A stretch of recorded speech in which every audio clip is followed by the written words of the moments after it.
The year is 1440.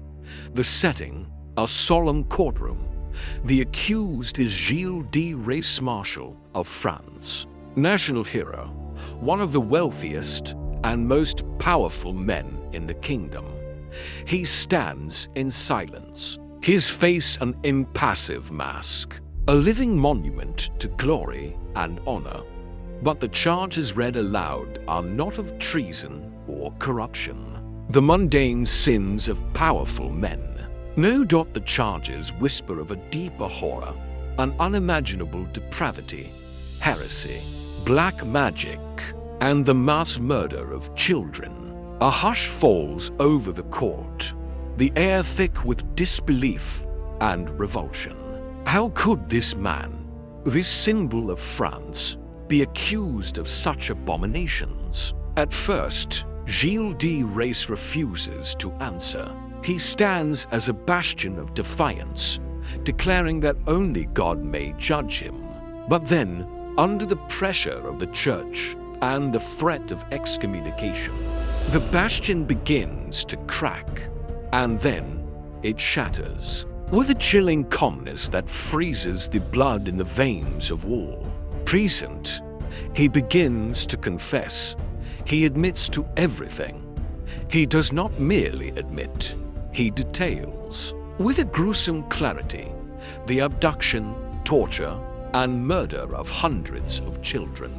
He speaks of diabolical rituals performed in his remote castles, of pacts signed in blood, and even names the demons he summoned: Belial, Beelzebub, Satan. The confession flows from him, a torrent of filth and horror that washes away the image of the hero, leaving only the monster beneath. The court listens, paralyzed, as the man who once fought beside a saint describes, with unnerving precision, how he became the devil's most devoted servant. This was not a man broken by torture, seeking a quick end. This was a man unburdening his soul of atrocities that defied human comprehension. The central question hangs heavy in the air, more terrifying than any demon he could name. How did this happen? How did the man who protected a saint become a monster who preyed on the innocent? To understand the monster, one must first understand the hero. And make no mistake, Gilles de Rais was a hero of almost mythical proportions, born into one of the most illustrious families in Brittany. He was the heir to immense wealth and sprawling estates. He was a product of the highest echelons of the French nobility, groomed for power and warfare from birth, and he excelled. He was a military prodigy, a brilliant tactician, and a warrior of ferocious courage. He came of age during the darkest days of the 100 Years' War. France was on its knees, battered and broken by decades of English invasion. The French court was fractured, its king weak, its armies demoralized. It was a time of despair, a time that cried out for saviors. And in this crucible of national desperation, Gilles de Rais was forged. He threw himself into the fight, his valor on the battlefield becoming the stuff of legend. He was not a distant commander.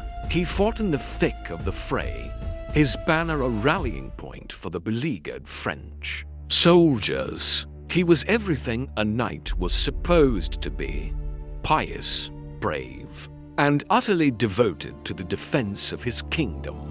Then came the moment that would seal his legend. A young peasant girl from a remote village emerged, claiming to hear the voice of God. Her name was Joan of Arc. While many in the court were skeptical, Gilles de Rais was one of her earliest and most fervent supporters. He saw in her a divine spark, a miracle sent to save France. When Joan was given command of the army, Gilles was appointed as her personal protector, her sworn shield. He rode beside her at the siege of Orleans, the pivotal battle that turned the tide of the war. He was there, fighting with a holy fury, as they broke the English lines and lifted the siege. He was her right hand, her most trusted commander, a brother-in-arms to a living saint. Together, they were an unstoppable force, a symbol of France's divine destiny. They led the French army on a triumphant campaign across the Loire Valley, liberating city after city. The culmination of their efforts was the coronation of King Charles. 7 at Reims, a moment of supreme national triumph. Gilles de Rais stood at the pinnacle of glory. In recognition of his service, he was named Marshal of France, the highest military honor in the kingdom. He was just 25 years old. He had everything a man could desire: immense wealth, unparalleled fame, the favor of his king, and the adoration of a grateful nation. He was the protector of the Maid of Orleans, a hero whose name was synonymous with courage and faith. He was a golden champion, a figure seemingly untouched by the darkness that plagued the world. It is this image, this shining paragon of chivalry, that makes what came next so profoundly disturbing. Because as the war subsided and the cheers of the crowd faded, a different kind of battle began to rage within Gilles de Rais, a battle for his very soul. And it was a battle he would lose in the most spectacular and horrifying way imaginable. The fall from grace is rarely a sudden plunge. It is a slow, creeping descent for Gilles de Rais. The hero's return to civilian life was the beginning of this dark journey. The structure and purpose of war had vanished, leaving a void he desperately tried to fill. He did so with a spectacle of unparalleled extravagance. He maintained a private retinue larger than the king's, including a personal guard of 200 knights and a traveling chapel of priests and choir boys, whose vestments were woven with gold. His castles became theaters for his vanity. He commissioned and staged an elaborate play about the Siege of Orleans, a theatrical epic starring himself, which he took on tour across France. The production was a financial black hole, costing more than the actual military campaign it depicted.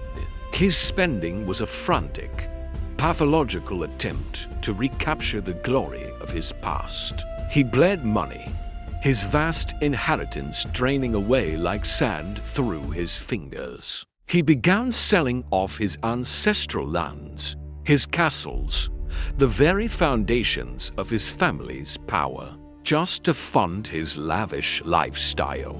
The situation grew so dire that his own family, horrified by his recklessness, petitioned the king. In an unprecedented move, King Charles VII issued a royal decree forbidding anyone from purchasing land from Gilles de Rais, effectively cutting off his primary source of income.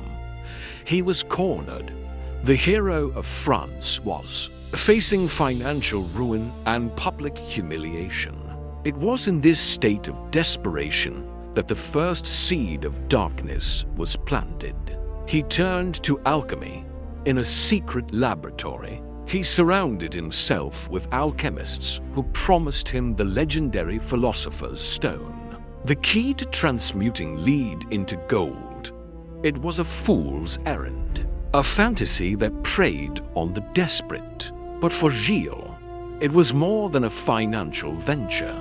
It was his first willing step into the world of the occult, a world of secret knowledge and forbidden power. When the alchemists inevitably failed, his desperation curdled into something far more sinister. If God would not restore his fortune, perhaps the devil would.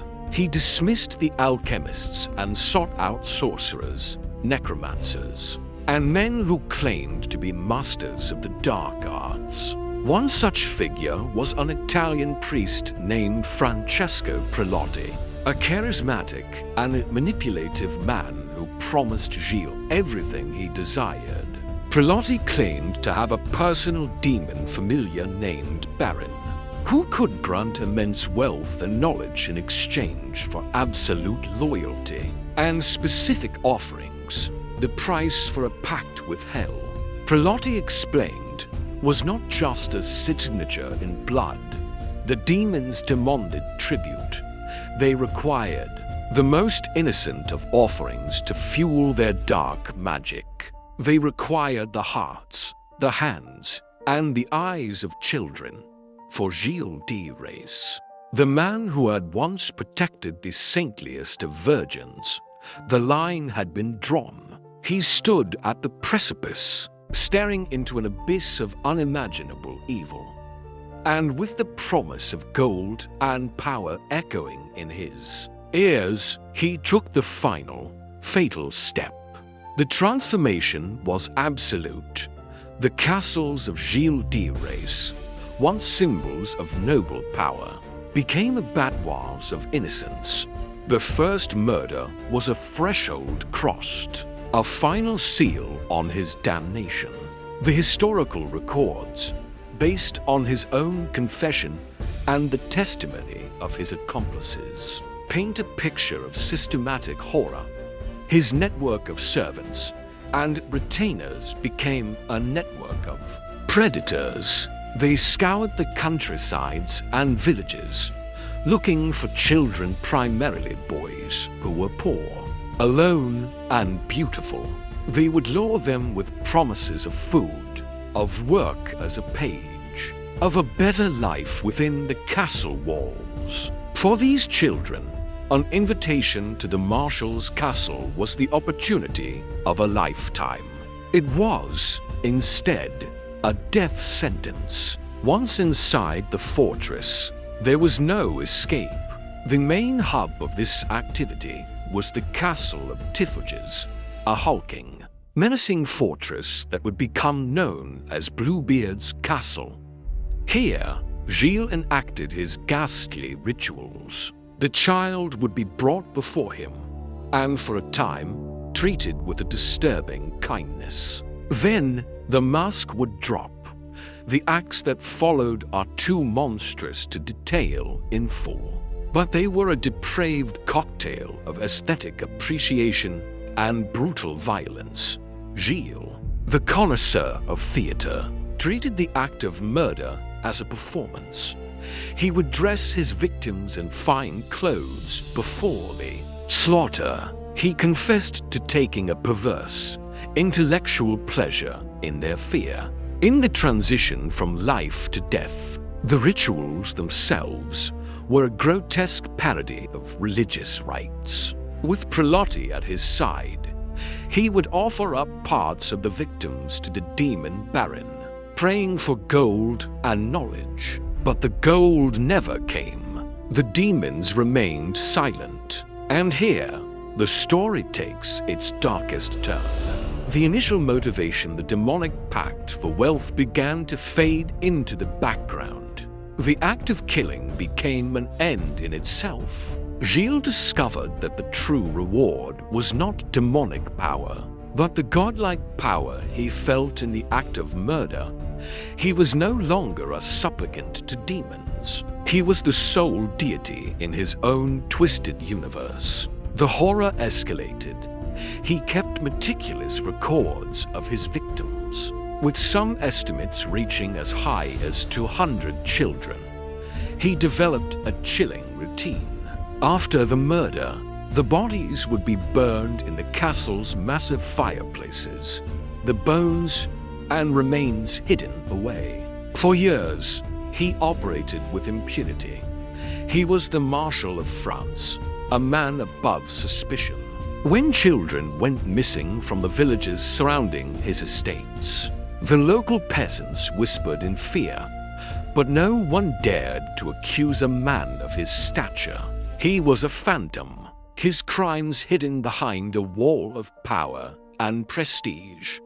Inside the castle, he created a private hell populated by a court of terrified and corrupted accomplices. His closest aides, men who had once been his brothers in arms, became his partners in atrocity, bound to him by shared guilt and the fear of his wrath.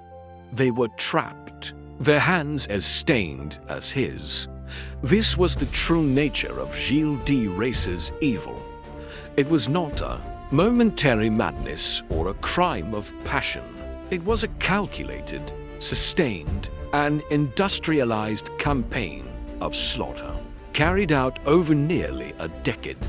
It was a reign of terror conducted in the shadows, a secret kingdom of pain ruled by a man who had once been the hero of a nation.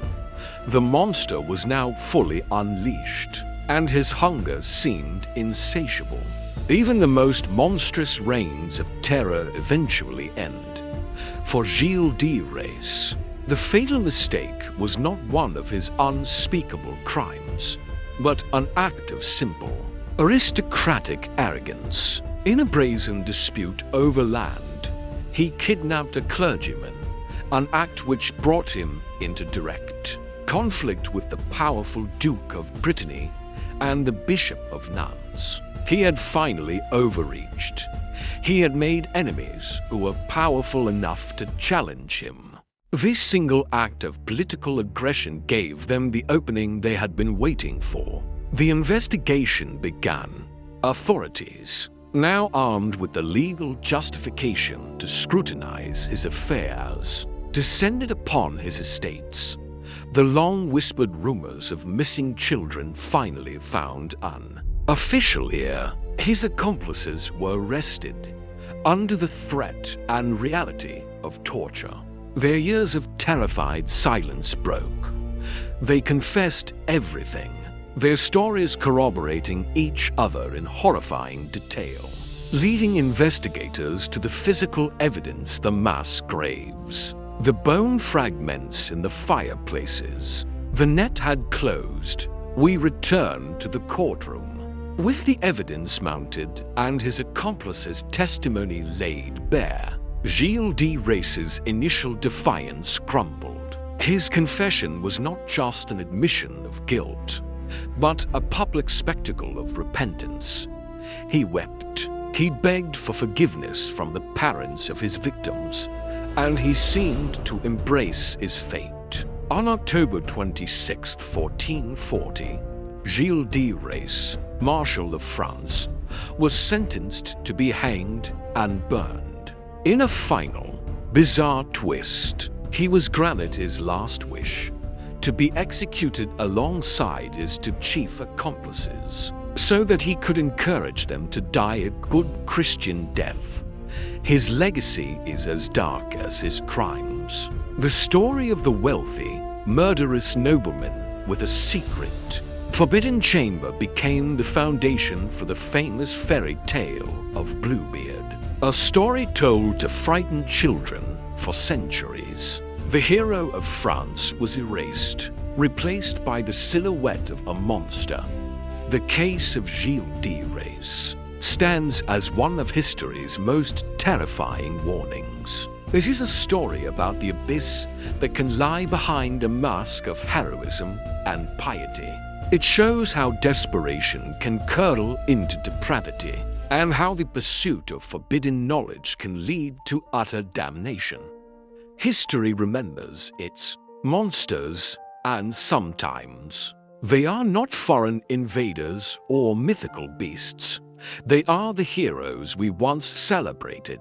The darkest chapters of history are filled with figures like Gilles de Rais, whose stories force us to question the nature of good and evil. If you want to continue exploring the shadows of the past, subscribe to our channel and click the notification bell. And let us know in the comments which historical monster you want us to unmask next.